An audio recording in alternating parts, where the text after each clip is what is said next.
안녕하십니까.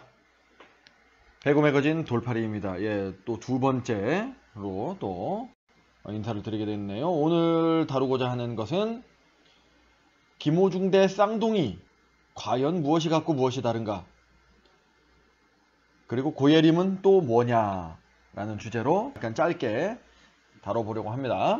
일단 흥국생명의 이재영, 이다영 쌍둥이가 오늘 2월 16일 월요일에 징계가 결정이 됐습니다.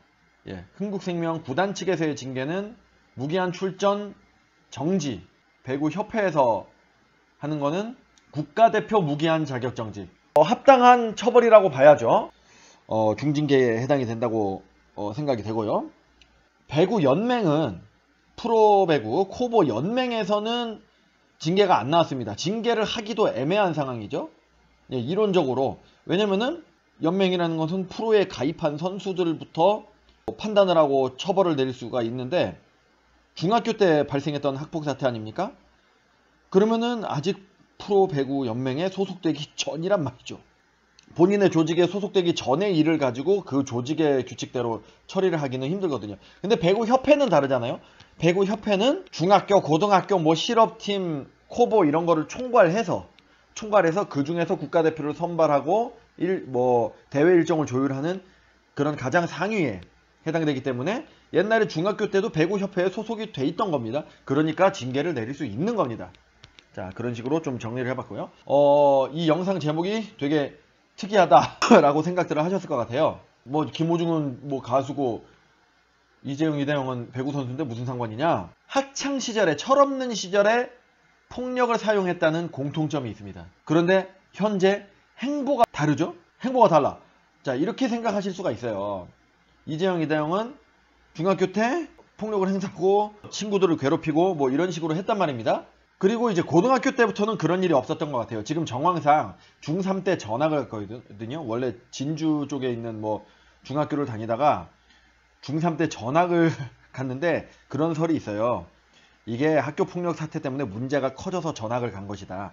이런 설이 있어요, 지금. 예, 스카웃 됐다라고 공식적으로는 말을 하는데 무슨 중3 때 무슨 스카웃을 됩니까? 좀 있으면 졸업인데 스카웃을 한다고요? 그래가지고 그런 설이 있는데 그렇기 때문에 고등학교 때부터는 그런 문제를 일으키지 않은 걸로 보입니다. 그러니까 중학교 때 한 차례 호되게 조금 지금 엄청나게 호되게 당하고 있지만 대중들의 문매를 받고는 있지만은 예, 중학교 때도 그런 일이 있지 않았겠느냐. 지금 배구 팬들은 좀 그렇게 예상을 하고 있고요. 그리고 나서 지금 10년 정도 지난 현 시점에서 이다영 선수의 어찌 보면은 잘못된 대처로 인해서 일이 커진 거죠, 그죠? 그런 상태고 비슷합니다. 김호중씨, 가수 김호중씨 비슷해요. 비슷한데 자, 이분은 정도가 되게 심하죠. 자, 조폭 출신이다, 깡패 출신이다, 여러 가지가 있고 어떻게 보면은 더 심한 겁니다. 이다영, 이자영 자매는 본업은 배구인데 취미로 폭력을 행사한 사람이고 김호중 씨는 본업이 폭력이었죠. 엄청 심한 겁니다. 그러면은 이분도 대중들의 문매를 받고 대중들의 반감을 사가지고 퇴출이 됐느냐? 그렇지 않죠? 어떻게 보면 더 무거운 죄인데 지금 군대를 가 있기는 했지만은 하여간 왕성한 활동을 했습니다. 이 차이가 뭘까요? 대중들의 반응이 앞뒤가 안 맞잖아. 여기는 취미로 폭력 행사한 사람들은 작사를 내자 이러고 있고 본업이 폭력이었던 사람은 용서를 넘어서 지금 아주 열광을 하고 있습니다. 그러면은 어떤 차이점이 있느냐? 예, 둘이 뭐가 다르길래 이렇게 대중들의 반응이 다르냐? 그런 관점을 가지고 보겠다는 거죠. 딱 하나밖에 없습니다. 차이가. 이분은 가수가 되고 맨 처음에 스타킹에서 좀 주목을 받고 이랬는데 스타킹에서 주목받을 땐 가수가 아니죠, 아직. 성악이라든지 파페라 가수를 꿈나무로 나온 거죠, 그때. 꿈나무로 나왔습니다. 스타킹 한번 볼까요? 요거 이때 고딩 파바로티 해가지고 고3 때 나왔네. 그러니까 지금 좀 비슷합니다. 이름이 알려진 게 고3 때부터 이름이 알려졌죠. 이재영, 이다영 자매도 고등학교 때부터 국가대표 생활을 했습니다. 국가대표 막내 라인으로서 생활을 했거든요. 자, 근데 어땠습니까? 나올 때부터 뭐라 그랬습니까? 나올 때부터 나는 조폭 출신이다. 옳지 못한 인생을 살았다. 까고 시작했죠. 자신의 치부를 까고 시작했습니다. 그럼 어떻게 되죠? 초반에 화제를 모을 수는 있어도 대중의 반감이 좀 있습니다. 반감이 있는 사람들이 있어요. 그러면은 성공이 좀 늦어진다는 거죠. 지금 좀 많이 늦어졌죠, 그죠? 한 10년 지나서 계속 좀 어떻게 보면 화제는 됐지만은 성공 가도를 달리던 가수는 아니었습니다. 그런데 약간 대기만성식으로 지금 엄청나게 성공을 했죠. 그 독집 앨범까지 나왔잖아요. 군대 가기 전에 독집 앨범을 내고 갔단 말입니다. 이명웅 씨도 독집 앨범은 못 냈어요. 엄청난 성공이다, 이거는. 그걸 까고 시작한다는 거. 고3이 됐는데 뭐 고1, 2 때 조폭 생활한 거를 본인이 밝히고 시작했다? 그거는 진정성이 있다는 거죠. 굉장히 진실돼 보이잖아요. 이 사람이 폭력적인 거는 거부감이 들지만 진실성에 있어서는 의심이 안 들잖아요. 본인의 치부를 저렇게 처음부터 밝히고 시작하니까 이 사람은 거짓말을 안 하고, 그럼 그 진실성이 담보로 돼서 뭐까지 발전이 됐느냐? 아, 진짜 반성을 하려고 하고 있구나라는 이해를 하게 됩니다, 대중들이. 그러니까 서서히 마음을 풀게 된다는 거죠. 근데 이분이 논란이 그거 하나가 아니에요. 지금 보니까 저도 뭐 몇 개나 알고 있었는데 자세히 보니까 논란이 굉장히 많아요. 매니저와의 분쟁, 팬카페, 병역 연기에다가 이거는 뭐 해결이 됐다고 봐야지. 지금 갔으니까. 정확히 모르겠어요. 지금 사실은 정확히 모르겠어요. 그리고 가장 큰 게 이게 여자친구 폭행 논란이 좀 컸었죠. 이거는 좀 컸습니다. 다른 거 뭐 불법 도박, 험담 이런 것들이 여러 개가 있는데 여자친구 폭행 논란. 그러니까 옛날에 폭력을 행사했던 거를 반성을 하고 가수를 하겠다는 사람이 그 이후에 여자친구를 폭행했다는 게 만약에 사실이라면은 진정성 코스프레를 한 거 아닙니까? 저 때가 좀 위기였다고 보는데 전면 부인을 했습니다. 전면 부인을 했고 팬들이 합동 법적 대응, 김호중과 김호중 팬들이 매니저라든지 여자친구에 대해서 이렇게 법적 대응을, 그러니까 든든한 팬이라고 볼 수 있죠. 든든한 팬. 자, 김호중 씨의 이런 논란들이 사실이냐 아니냐, 김호중 씨가 사실은 반성을 안 하고 안 좋은 행동을 계속 했느냐 안 했느냐는 저는 모릅니다. 조사해보지도 않았고 예상도 못하겠어요. 그렇지만은 분명한 건 지금 이재영, 이다영 케이스랑은 달리 많은 팬들이 김호중을 감싸고 있고 김호중을 구명하려고 노력하고 있다. 김호중을 신뢰하고 있다. 지금 그 상황이죠. 이렇게 된 거는 처음부터 밝히고 시작했기 때문에. 예. 이렇게 했는데도 나중에 이제 김호중 씨가 잘못한 게 밝혀지면은 정말 큰일이 날 수는 있겠지만 일단 지금 이렇게 합심을 해서 보호를 해주고 있는 상황입니다. 그 팬들의 사랑이 장난이 아니에요. 우리 이번에 어머니도 이렇게 어머니 친구분들 중에 김호중 팬이 많은데 거의 뭐 신처럼 이제 일종의 종교처럼 팬심이 대단하다는 거예요. 그러니까 사실은 지금 지나서 말이지만은 이재영, 이다영 선수도 두각을 나타냈던 게 아까 말씀드렸다시피 국가대표에 사실 뭐 중학교 때 중고등학교 때 날라다녔다고는 하지만은 전국체전 이런 데서 그게 대중들한테는 유명해지지 않잖아요. 그 성적을 바탕으로 국가대표에 투입이 된 겁니다. 여기서 또 아무래도 이제 그 부모님들의 좀 입김이 작용했다라는 의혹도 좀 제기할 수 있습니다만은 뭐 어쨌거나 잘한 건 사실이니까. 그래서 국가대표에 들어가면서 이다영 선수 같은 경우는 보통 대표팀 세타가 주전 세타가 이제 이효희나 그런 세타들이 있는데 백업 세터로서 대표팀은 세터를 2명을 차출을 합니다. 후보 세터, 선발 세터 이렇게 둘이에요. 근데 이제 후보 세터는 신인을 기용하고 선발 세터는 이제 고참을 좀 기용합니다. 이상하다?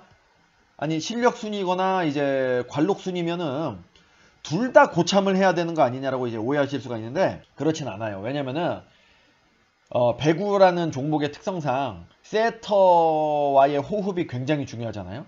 예, 그러니까 예를 들어서 세터 중에 미국 세타인데 미국 세터 180cm가 넘는 장신 세터인데 터키 리그에서 챔피언스 리그를 몇 연패를 하고 이런 세터가 갑자기 한국 국가대표로 딱 오면은 잘할 수 있느냐? 아니죠. 호흡을 안 맞춰봤잖아. 공격수랑 호흡을 맞춰봐야 되거든.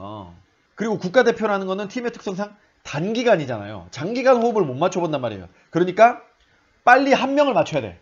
그러니까 주전 세터 한 명 맞추고 백업 세터는 정말 비상용인 겁니다. 백업 세터하고는 많이 맞춰보질 않아요. 예, 그렇기 때문에 그런 것도 있었죠. 신인 세터를 이제 파격적으로 고등학생 세터를 기용했던 것은 그런 또 배구 종목의 특성도 좀 있고 합니다. 근데 어쨌거나 잘 하기 때문에, 왜냐면은 프로배구 선수들 중에서도 백업 세터 할 만한 사람들이 있었을 거 아닙니까? 그런데 그거 근데 이다영 세터가 이렇게 들어갔다는 거 자체는 뭐 실력도 있었고, 예, 부모님 찬스도 있었고, 배구라는 종목의 특성도 있었다. 자, 어쨌거나 그건 뭐 여담이고, 그때 떴을 때 밝혔어야죠. 물론 쉽진 않죠. 그러니까 이제 맨 처음에 국가대표를 할 때, 국가대표 끝나고 나서 뭐 인터뷰를 한다든가, 아니면은 인터뷰를 안 하더라도 보도자료 같은 걸 내가지고, 아, 중학교 때, 그러니까 한 뭐 3년 전에 내가 철없는 행동으로 괴롭힌 분들에게 가서 사과하겠습니다. 그때 사과문을 냈었으면은 지금과 같은 사단이 안 났겠죠. 물론 그거는 보통 일이 아니죠. 예. 차라리 김호중 가수처럼 진짜 직업적으로 했으면, 직업적으로 했고 그 생활을 완전 청산하고 새로운 가수라는 직업을 하니까 어쩌면 밝히기 쉬웠을 수도 있습니다. 물론 쉽지 않습니다. 예, 굉장히 어려운 일이에요. 근데 이제 상대적으로 20살도 안 된 이재영, 이다영 자매가 나는 옛날에 폭력 가해자였다라고 스스로 밝히고 시작하는 거는 쉽지는 않았을 것이지만, 그래도 그랬어야 됐다라는 겁니다. 여기 밑에 뉴스는 좀 이상하네. 된설이 맞고서야 구단은 출전 정지, 협회는 대표 박탈이라고 했는데, 이게 지금 이거는 아니죠. 그러니까 늑장 대응을 했다는 얘기인데, 아니 명절 껴 있었잖아. 명절에 놀아야지. 물론 명절에 놀아야 된다는 이런 중대한 상황인데도 명절은, 연휴는 챙겨야 된다. 약간 공무원 스타일의 그런 마인드라서 뭐 그것도 욕을 먹어야 되긴 하지만, 그렇게 기사를 냈어야죠. 된설이 맞고서야. 팬들의 된설이가 원래는 대충 하려다가 팬들이 된설이를 하니까 그게 두려워서 구단이 출전 정지, 협회가 대표 박탈을 했겠습니까? 그런 거 두려워하지 않아요, 이 사람들. 아니, 명절에 뭐 쉬어야 될 거 아니야. 그래서 월요일날 회의해가지고, 월요일날 회의하자마자 이거 금방 나왔잖아. 오전에 나왔어요, 이 결정. 그러니까 뭐 금방 한 거예요, 사실. 예. 명절 없었으면은 금방 이거 징계 나왔어요, 사실. 예. 그러니까 이제 저렇게 했어야죠. 배국에도 공무원 마인드, 늑장 대응, 이런 식으로 기사를 냈어야죠. 이거는 뭐 좀 포인트가 잘못됐네. 자, 그래서 안타깝습니다. 예, 그렇기 때문에 앞으로 연예인이라든가, 지금 그런 사람들 나중에 터지고 나서야 인정하는 사람들이 많잖아요. 가수들이라든지 그런 분들이 그런 일이 많은데, 이제는 데뷔할 때부터 그거를 청산하고 데뷔해야 된다. 그래야 대중들이 그때부터 마음을 풀어야 될 거 아닙니까? 대중들이 학교 폭력에 대한 마음을 풀기까지는 굉장히 오랜 시간이 드는데, 시작할 때부터 그걸 까고 시작하면 시작할 때부터 마음을 풀기 시작할 거 아닙니까? 그리고 고예림 선수, 이거 어떤 분이 이걸 찾았어. MBC 뉴스에서 모자이크 처리를 했거든요. 근데 그 화면을 찾았어. 야, 이분은 진짜 배구 팬이야. 이걸 어떻게 찾았냐? 요런 거. 예. 그래가지고 DC 인사이드 배구 갤러리에 올라왔는데, 아, 참. 이분도 어떤 그 국민학교 때부터 배구를 했는데 그때부터 괴롭힘을 당했다. 그 사람은 후배입니다. 이제 이재영, 이다영, 쌍둥이 선수는 동기들을 괴롭혔다는 거죠. 후배들도 괴롭혔지만 동기를 굉장히 강력하게 괴롭혔다. 근데 그것도 악질이에요. 아, 후배보다 동기가 높은데 높은 사람을 괴롭히니까 악질이냐? 그렇다기보다는 동기는 약간 경쟁자잖아요. 동기는 나랑 포지션 경쟁을 할 수 있는 후배에 비해서 가능성이 높기 때문에, 그거는 약간 또 견제라고 좀 볼 수 있기 때문에, 그거는 지금 생각인데, 뭐 물론 뭐 후배나 동기나 뭐 다 똑같죠. 뭐 괴롭히면 안 되죠. 자, 그런데 이제 고예림 선수 같은 경우는 이제 후배가 고예림 선배에게 괴롭힘을 당했다 했습니다. 그리고 착한 척하는 당신. 고예림 선수는 이미지가, 예를 들어 이다영 선수는 이미지가 굉장히 활동성이 높은 이미지였잖아요.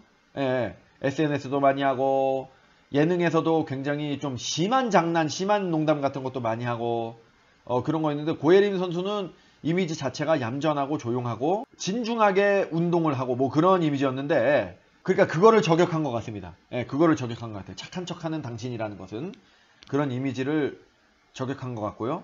그리고 이제 뭐 본인하고 이제 그 고예림 선수가 출전했던 대회라든지 입상 내역 이런 거를 올려서 누군지 굉장히 알 수 있도록 한 것 같아요. 근데 과연 고예림 선수가 맞는지 아닌지 지금 제가 영상을 제작하고 있는 월요일 현재로는 파악이 되지는 않습니다. 그래서 현대건설에서는 진상을 조사한다고 지금 발표를 했고요. 근데 신빙성이 역시 높아 보입니다. 예, 너무 구체적인 자료라든지 이런 게 있어가지고 안타까운 일인데, 예, 고예림 선수도 만약에 아니라면은 모함이라면은 적극적으로 법적 대응을 하셔야 되겠죠. 만약에 사실이라면은 고예림 선수도 좀 자숙이 필요할 것 같다는 좀 생각이 듭니다. 좀 잘 원만하게, 예. 이재영이다 형 쌍둥이건 아니면은 지금 그 고예림 선수로 추정되는 그 선수건 정말 진정성 있게 찾아가서 피해자들에게 석고대죄를 하고 진정성 있는 자숙과 그리고 여러가지 보상을 해줘야죠. 피해에 대한 배상을 해야 됩니다. 배상, 위자료라든지 이런 거를 지급해야 되고, 그리고 이제 봉사활동 같은 거, 지금 생각하는 생각인데 학교폭력 근절 대책 캠페인 이런 거 단체에 가가지고 뭐 봉사도 하고 뭐 청소 같은 것도 하고 이런 식으로 해가지고 진정성 있는 반성하는 모습을 보여줬으면 합니다. 이상 배고매거진 돌팔이었습니다.